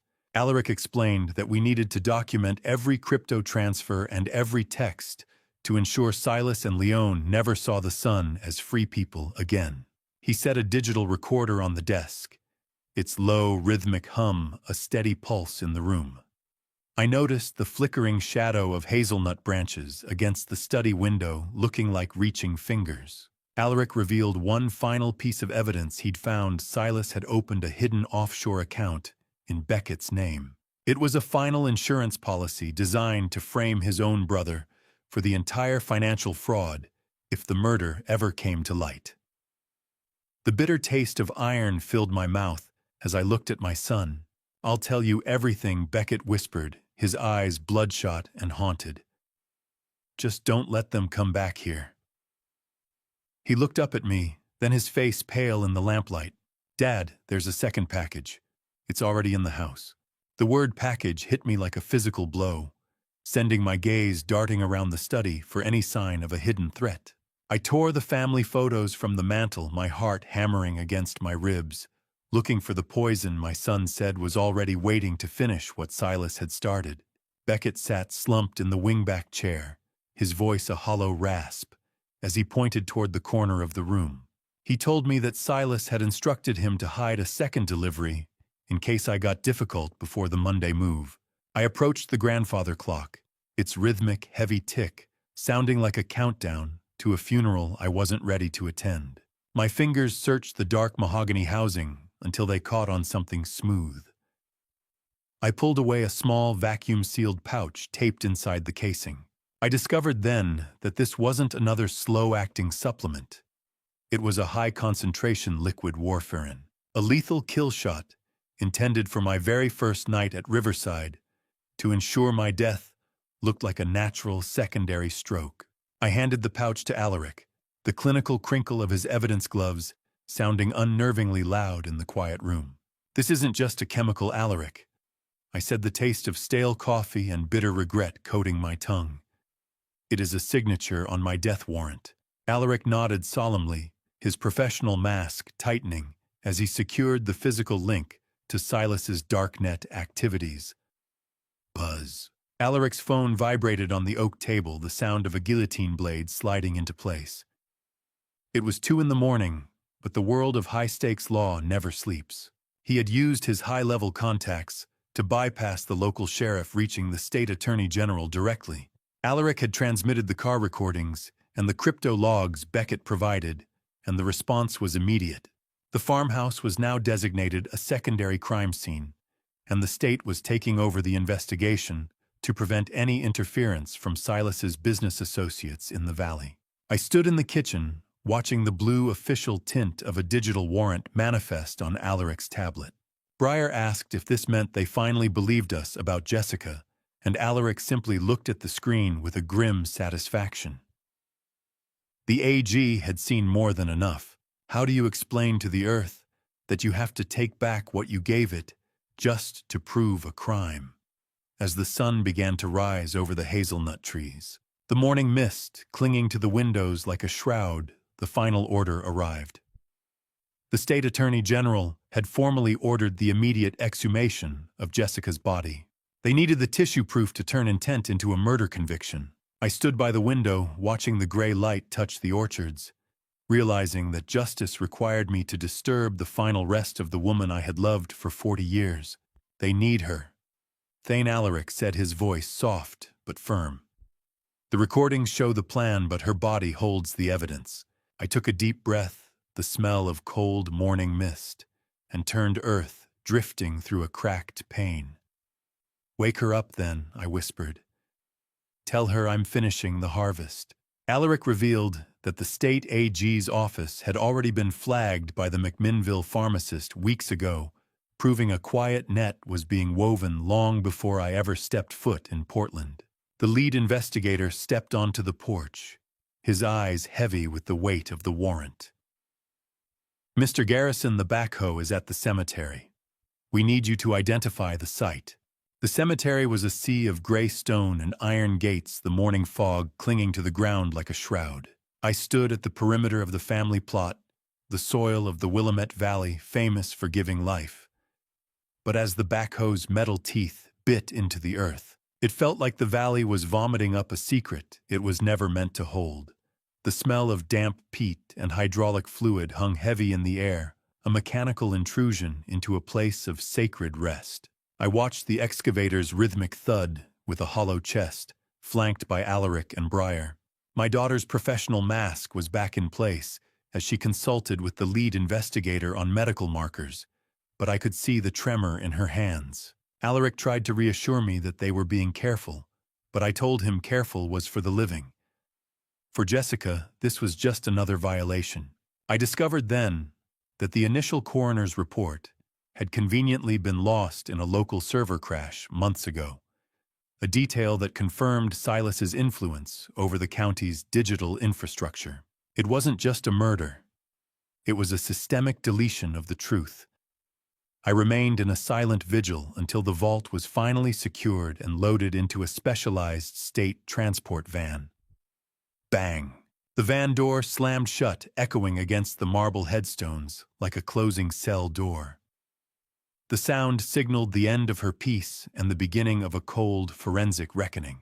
The lead investigator informed me that the toxicology screen would be expedited, focused specifically on the chemical markers of warfarin found in the second package I'd retrieved from the clock. Every minute she was above ground felt like a minute Silas was still breathing free air, and that thought kept me standing despite the exhaustion. 24 hours later, I found myself in the sterile boardroom of the State Attorney General's office in Salem. The gray, unrelenting rain of a Tuesday beat against the glass, and the room smelled sharply of bleach and old paper. The medical examiner, a woman with tired eyes and a steady voice, delivered the verdict. Jessica's liver and bone marrow showed warfarin levels 40 times the therapeutic maximum. The stroke that had killed my wife was no accident.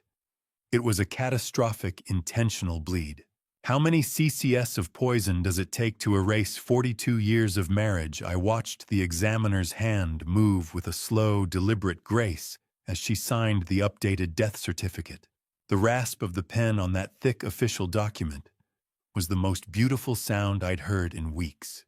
The cause of death was no longer listed as natural. The word homicide stared back at me in bold black ink. Finally, the paper said what the e-reader had already told me. It wasn't a stroke, Thane, the examiner said softly. It was an execution. Alaric leaned toward me, then revealing that the state had already upgraded the charges against Silas and Leone to first-degree murder. In Oregon, that meant a mandatory life sentence without the possibility of parole. My son would spend the rest of his days behind the very bars he'd tried to build for me.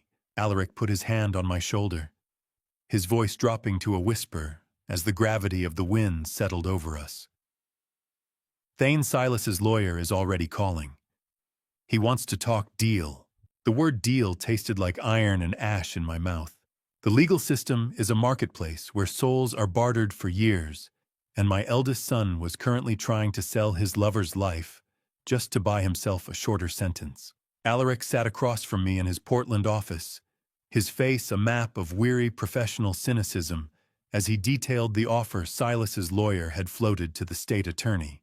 My son wanted to trade Leone's head for his own freedom, offering full testimony against both her and Nurse Linda in exchange for dropping the murder charge to manslaughter. He was painting himself as a passive participant, a man supposedly coerced by Leone's dominant personality and financial expertise. I discovered through Alaric that Silas had been recording Leone for months, as insurance essentially planning to betray her long before the police ever arrived at our door. "Tell the lawyer my son can keep his deals," I said, my voice as cold as the frost on a dead branch. "I want the truth, not a bargain." I refused to even consider the offer until Silas faced the full weight of Jessica's recordings in a court of law. Hope is a dangerous weed in a garden of grief, but I felt it tugging at my heart anyway as I left the city behind. I drove east the road, climbing toward a quiet, wooded rehabilitation center tucked away in the Cascades. This was where Beckett had been placed for detoxification and psychiatric evaluation. The air was different here, smelling of pine needles and industrial floor cleaner instead of the stale perfume of a crime scene. I waited in a sun-drenched visiting room, the sound of a distant stream echoing through the open window. I felt the familiar heavy anxiety of a father who had spent years bracing for his son's next relapse. Beckett appeared a few minutes later, and I was struck by the sight of him. He looked gaunt, but for the first time in years, his eyes were clear and his shaking hands became still as he sat across from me. "I didn't think you'd come, Dad." He whispered, his voice small. "I've spent 40 years coming for you, Beckett," I replied. "I'm not stopping now." I reached out and took his hand, noting the dry, papery feel of his skin. Thud. A pine cone hit the window, a small, natural sound, that felt louder than a gavel in the quiet room. We didn't talk about the case or the lawyers. Instead, Beckett asked about the hazelnut harvest and mentioned a specific graft Jessica was working on before she died. Mom said the new grafts would take 3 years, he said, his gaze drifting to the mountains. I want to see them bloom. In that moment, I saw the boy who used to help me in the orchards before the pills took hold. I realized that while Silas was a rot that had reached the core, Beckett might still be harvestable. Then stay clean, Beck, I told him. The trees need a garrison to look after them. As I stood to leave, Beckett pulled me close, whispering a secret that sent a new jolt of electricity through me. He told me that Jessica had left a physical letter hidden in a hollow tree in the orchard, specifically for me to find after the legal storm passed. I walked to my truck, the cold, biting mountain air of the Cascades stinging at my lungs, and realized I wasn't going home. I was going to find that hollow tree. The orchard was a sea of twisting branches and fading light. As I stepped back onto my land, my boots finding the familiar ruts of the harvest trail, I went straight to the hollow oak we called the wedding tree, my fingers trembling as I reached into the dark cavity where Jessica had promised her final truth lay.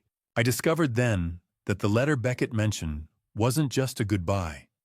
It contained a second hidden e-reader wrapped in oilcloth, containing video footage Jessica had taken of Leon actually handling the poison vials in our own kitchen. That discovery changed everything. Fast forward to the trial, where I stood in the center of the Yamhill County Courthouse, the air tasting of stale paper and high-stakes desperation. I watched Leon Ross adjust her designer suit, as if a sharp blazer could hide the blood on her hands. The trial opened with the testimony of Mr. Henderson, the town's pharmacist for 30 years. He adjusted his spectacles, his hands steady as he recounted the multiple occasions Silas tried to buy restricted blood thinners. Mrs. Garrison didn't look sick to me. She looked scared. Henderson said his small-town honesty acting as a bedrock of credibility.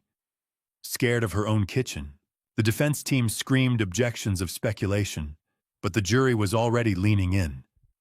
Click. The sound of the audio recorder starting felt like the cocking of a pistol. The prosecution introduced the files retrieved from my cloud backup, and the courtroom fell into a deathly silence as the recording of Leon and Silas in the Lexus played.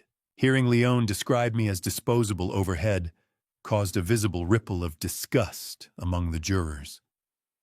Silas sat with his head bowed, a broken man who had already traded his soul for a plea bargain. It's just business. Silas Leon's voice echoed through the high-fidelity speakers vibrating the very floorboards beneath my feet. The land doesn't care who signs the deed. Leon's attorney tried to have the recording struck, but the judge's face was like granite. How much does a human soul weigh when it's being measured in cubic centimeters of poison briar? Took the stand next as a medical expert witness, her cardiologist credentials lending undeniable weight to the toxicology report. She explained the chemical execution to the jury using simple, brutal metaphors to describe how the warfarin had slowly dissolved Jessica's vascular system from the inside out. My mother didn't have a stroke. Briar said, her professional mask finally dropping to reveal a daughter's absolute loathing as she looked directly at Leon. She was drowned in her own blood. During the testimony, Silas's lawyer produced a final shocking twist, a document showing Leon had attempted to take out a secret life insurance policy on Silas as well, suggesting my son was to be her next target.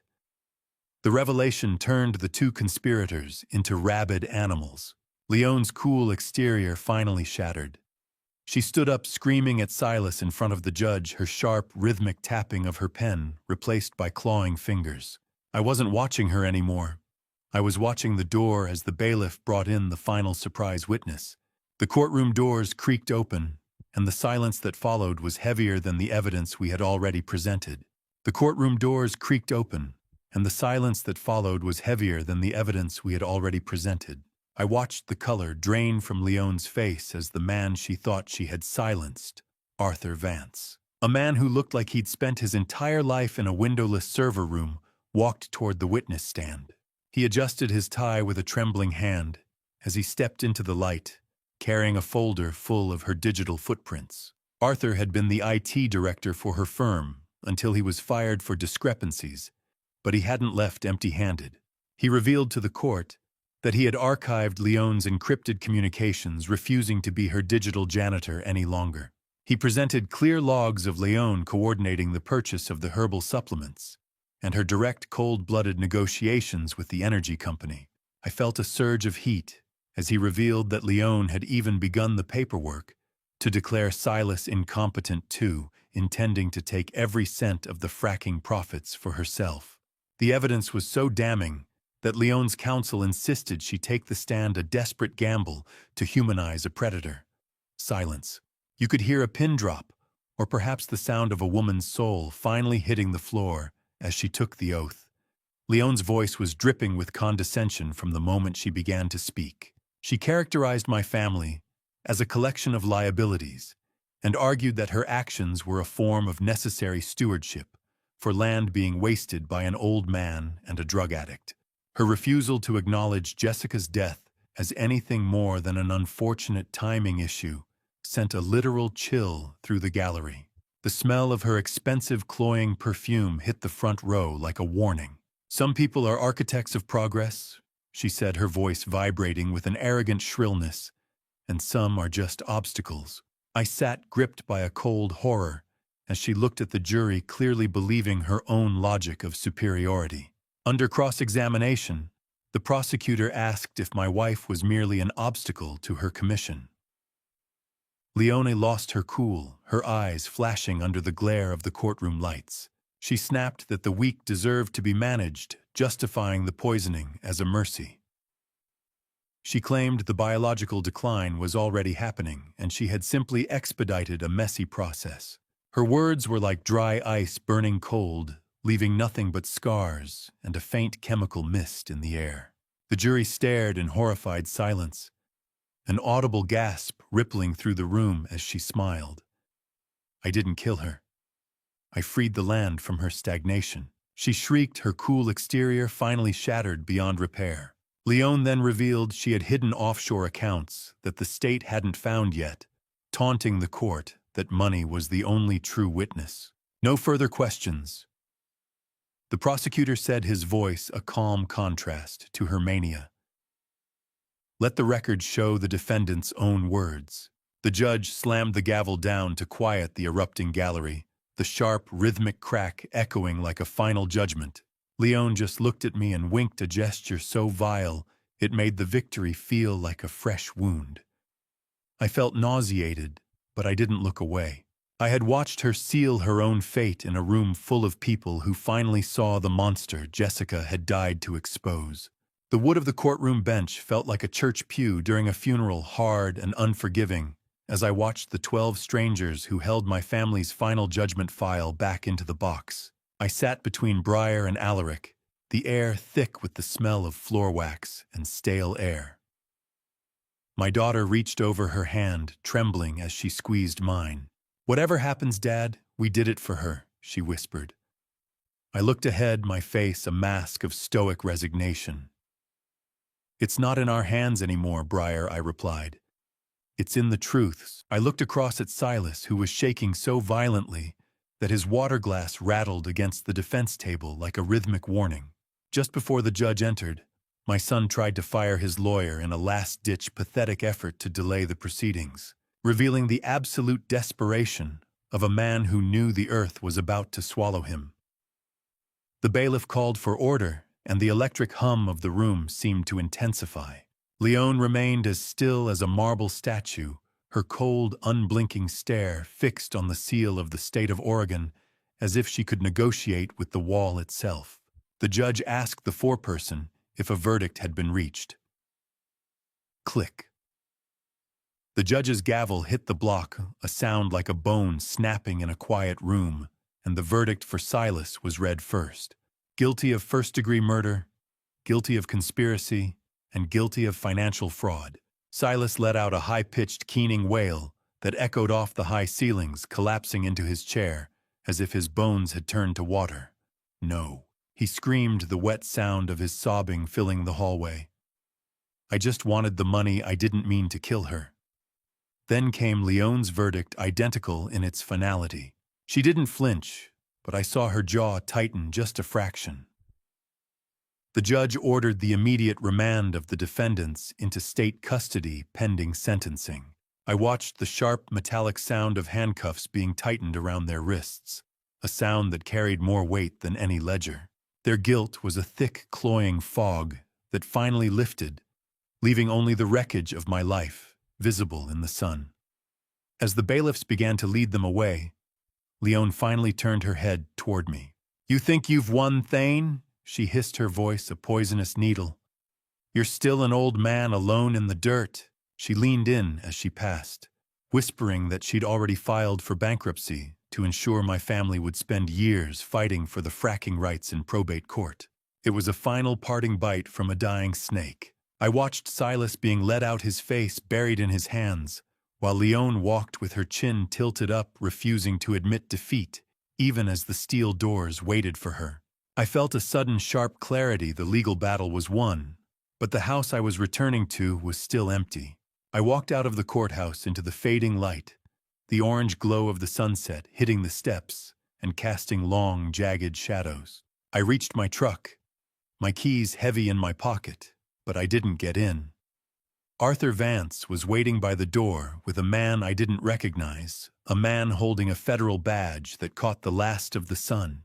The federal agent didn't look like a man interested in small-town justice. He looked like a man interested in the millions of dollars currently moving through Leone's offshore accounts. I stood on the courthouse steps, the federal agent's shadow stretching long across the pavement, realizing that while the state had taken my family's killers, the government was coming for their money. Agent Miller, a man with a suit as gray as his eyes and a federal badge that felt heavier than the law itself, stood waiting at my truck. He explained that Leone's consulting firm was merely a front for a multi-state racketeering operation involving fraudulent energy leases. I discovered then that Miller's presence had actually been requested by Alaric months ago. My lawyer had woven a safety net so tight that even a not guilty verdict in state court would have been met. With immediate federal shackles, Arthur Vance stood beside him, revealing he had been a federal informant for weeks, providing the digital breadcrumbs needed to freeze the offshore accounts Leone had so arrogantly bragged about. "Does this mean she won't have a penny left for an appeal?" I asked, feeling a calculated satisfaction wash over me. Miller simply nodded, noting that they were not there for the murder, but for the paper trail that allowed it. The energy company was about to be dismantled, piece by crooked piece. A month later, I returned for the final reckoning. The courtroom was packed for the sentencing phase, the air thick with the smell of old paper and heavy wood. Breyer and Beckett sat on either side of me, a fractured but unified front against the darkness. Before I hear the judge decide their permanent fate, I want to know if you're still watching this unfold with me. Comment justice or mercy and add a short reason why, so I can see how you're reading this final chapter. Please note what follows contains recreated details for narrative purposes to convey the core message. If this crosses your comfort line, you're free to exit now. Nurse Miller was sentenced first. She received 15 years for elder abuse and conspiracy, her professional license permanently revoked. She tried to apologize, her voice a pathetic whimper, but I refused to look at her, focusing instead on the deep grain of the oak bench. "You violated the most sacred trust a caregiver has," the judge declared, her words cutting through the sterile silence. Thud. The judge's gavel fell for the last time, a period at the end of a very long, dark sentence. She saved her harshest words for Silas and Leone, citing the premeditated and cannibalistic nature of their betrayal. She sentenced both to life imprisonment without the possibility of parole. Silas had to be physically carried from the room, his spirit completely broken, and his keening wails echoing through the gallery. Leone was led out in transport chains, the metallic jangle marking her rhythm as she avoided my gaze. As Silas was dragged past, a final realization struck me like a physical blow. The second package of poison hadn't been a backup for him to use. Leone had planted it to kill Silas too, intending to remove the last witness to her greed. He had been a victim in her eyes all along, a tool to be discarded once the harvest was in. Justice isn't a warm blanket. It's a cold, hard floor that you finally stop falling through. I walked out of the courtroom, the cold wind of the parking lot tasting like a promise of peace. Suddenly, my phone buzzed in my pocket. It was a message from Alaric. The feds found the physical assets. You need to come to the office. I stood on the courthouse steps, the federal agent's shadow stretching long across the pavement, realizing that while the state had taken my family's killers, the government was coming for their money. Agent Miller, a man with a suit as gray as his eyes and a federal badge that felt heavier than the law itself, stood waiting at my truck. He explained that Leone's consulting firm was merely a front for a multi-state racketeering operation involving fraudulent energy leases. I discovered then that Miller's presence had actually been requested by Alaric months ago. My lawyer had woven a safety net so tight that even a not guilty verdict in state court would have been met with immediate federal shackles. Arthur Vance stood beside him, revealing he had been a federal informant for weeks, providing the digital breadcrumbs needed to freeze the offshore accounts Leone had so arrogantly bragged about. Does this mean she won't have a penny left for an appeal? I asked, feeling a calculated satisfaction wash over me. Miller simply nodded, noting that they were not there for the murder, but for the paper trail that allowed it. The energy company was about to be dismantled piece by crooked piece. A month later, I returned for the final reckoning. The courtroom was packed for the sentencing phase, the air thick with the smell of old paper and heavy wood. Breyer and Beckett sat on either side of me, a fractured but unified front against the darkness. Before I hear the judge decide their permanent fate, I want to know if you're still watching this unfold with me. Comment justice or mercy and add a short reason why, so I can see how you're reading this final chapter. Please note what follows contains recreated details for narrative purposes to convey the core message. If this crosses your comfort line, you're free to exit now. Nurse Miller was sentenced first. She received 15 years for elder abuse and conspiracy, her professional license permanently revoked. She tried to apologize, her voice a pathetic whimper, but I refused to look at her, focusing instead on the deep grain of the oak bench. You violated the most sacred trust a caregiver has, the judge declared, her words cutting through the sterile silence. Thud. The judge's gavel fell for the last time, a period, at the end of a very long, dark sentence. She saved her harshest words for Silas and Leone, citing the premeditated and cannibalistic nature of their betrayal. She sentenced both to life imprisonment without the possibility of parole. Silas had to be physically carried from the room, his spirit completely broken, and his keening wails echoing through the gallery. Leone was led out in transport chains, the metallic jangle marking her rhythm as she avoided my gaze. As Silas was dragged past, a final realization struck me like a physical blow. The second package of poison hadn't been a backup for him to use. Leone had planted it to kill Silas too, intending to remove the last witness to her greed. He had been a victim in her eyes all along, a tool to be discarded once the harvest was in. Justice isn't a warm blanket. It's a cold, hard floor that you finally stop falling through. I walked out of the courtroom, the cold wind of the parking lot tasting like a promise of peace. Suddenly, my phone buzzed in my pocket. It was a message from Alaric. The feds found the physical assets. You need to come to the office. The end was not a closing door, but an opening of the earth. The shovel sliced through the damp, dark earth with a rhythmic thud, a sound that felt less like digging a hole and more like preparing a foundation for the century ahead.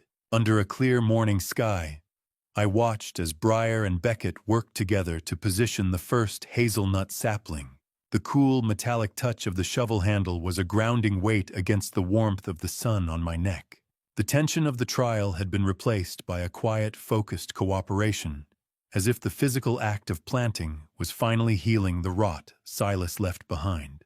I realized that the 150 legacy trees we planned aren't just a crop. They are a living barrier against the corporate interests that tried to swallow the valley. I discovered that Jessica had set a digital dead man switch on the e-reader that would have sent all the files to the FBI automatically if the device hadn't been accessed by a specific date.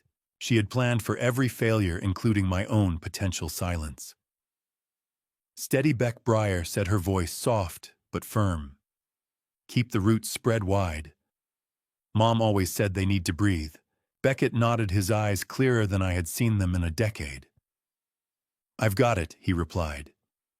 This one is for the north corner. It will be the tallest of the lot. As the first tree was secured, we took a moment to breathe in the scent of rich, damp humus and budding hazelnut trees. Breyer discussed her plans for the new clinic, while Beckett mentioned his progress in his stewardship program. The orchard was no longer a crime scene. It was a cathedral of wood and light, where the only judgment was the coming of the rain. The conservancy papers were finalized yesterday, Dad Breyer said, wiping a smudge of dirt from her forehead. No one will ever drill here. Good, I replied, leaning on my spade. Let the only things coming out of this ground be hazelnuts and memories. The rhythmic sound of the wind in the orchard clearing felt like the land itself was sighing in relief. I returned to the house to fetch water for the kids, but I found myself drawn to the e-reader sitting on the porch table. The blue glow of the screen caught my eye in the shade as I went to check a planting diagram. Chime. The digital notification sounded like a bell ringing from the bottom of a well. It was a hidden file programmed to unlock only after the official conclusion date of the trial. The title was simply For Thane, the final note. My hand trembled as I touched the glass, realizing that Jessica had one last thing to say that wasn't about the crime or the vultures. I thought the recordings were done. I thought I knew all your secrets, Jess. The final file revealed that she knew about my own secret health struggle, the heart condition I had hidden from her to spare her worry, and she had been recording messages specifically to guide me through my own recovery after she was gone. I pressed play, and as Jessica's voice filled the porch, her tone wasn't sharp with accusation or heavy with grief. It was as light as the wind in the trees. And she said the one thing I never expected to hear. The first word out of her mouth wasn't my name, but a promise she'd made 40 years ago. Jessica's voice didn't ask for justice. She asked me to remember that even the most scarred land can yield a sweet harvest if you're patient enough to let the rot burn away. As I sat on the porch, the recording revealed a digital trust Jessica had been building for years, hidden behind layers of code that Silas could never touch, specifically designed to fund Beckett's recovery and long-term care. It was the final move in her game, protecting the pawn she knew was most vulnerable. A year has passed since that morning on the porch, and the Garrison farm is thriving under its new conservancy status. It is autumn in Oregon, a season of golden, long-shadowed light, and the intoxicating smell of roasted hazelnuts. I stand in the main orchard, with Beckett watching the steady mechanical hum of the harvest equipment as it moves between the rows. Beckett is sober and steady-handed now, his movements purposeful as he oversees the largest harvest in our family's history. These trees are heavy with nuts that Silas once dismissed as worthless dirt. Look at the weight on these branches, Dad Beckett says, a grin breaking across his weathered face. Mom was right about the new graft. She usually was, Beck, I reply, leaning against the rough bark of a sturdy oak. It just took the rest of us a while to catch up. The rhythmic thrum of the harvester replaces the high-tension silence that once haunted these groves, signaling a return to the natural order of the valley. Whoosh! The fire caught the first envelope, a flash of orange that tasted like freedom. I returned to the house later that afternoon to find a stack of unopened envelopes from the Oregon State Penitentiary, all from Silas. For a year, he has sent a weekly barrage of apologies, justifications, and desperate requests for money to fund a new legal appeal. I carry them to the backyard, the weight of the paper feeling like a burden I am no longer required to carry for a son who still refuses to take true accountability. He's still trying to sell me a version of the truth I've already buried. Some seeds are just too rotten to ever take root again. I drop the stack of letters into a rusted burn barrel, the warmth of the metal comforting against the chilly evening air. I watch the flames lick at the desperate, familiar handwriting. The smoke was a thin gray ghost dancing over the orchard, the only spirit left that didn't belong to the land. I stand there until only white ash remains, feeling the last of the vulture's grip release my heart. The crisp, papery sound of the burning letters is the only eulogy Silas deserves. "Rest in peace, Jessica," I whisper as the sun dips below the horizon. The house is quiet now. Let the wind take the rest. I caught a glimpse of the last letter in the pile before it turned to carbon. Silas had started a consulting business inside the prison, proving that the wolf within him hasn't changed at all. I turned away from the embers, but as I reached the porch, I saw a familiar silhouette standing by the front gate. Not a predator this time, but a visitor I had waited a lifetime to welcome properly. The gate creaked, a sound I had once feared when it heralded the arrival of predators, but now it sounded like a greeting from an old friend. I didn't need to check the security feed anymore. I knew the slow and steady arrival of Alaric Benedict's heavy sedan. It brought the weight of the law to my land one last time, but this time, it was for the right reasons. As the car came to a halt, Alaric stepped out, but he wasn't alone. He was accompanied by a woman from the state archives. They had come to officially record Jessica's hybrid tree as a historical agricultural landmark, ensuring her brilliance was etched into the state's heritage.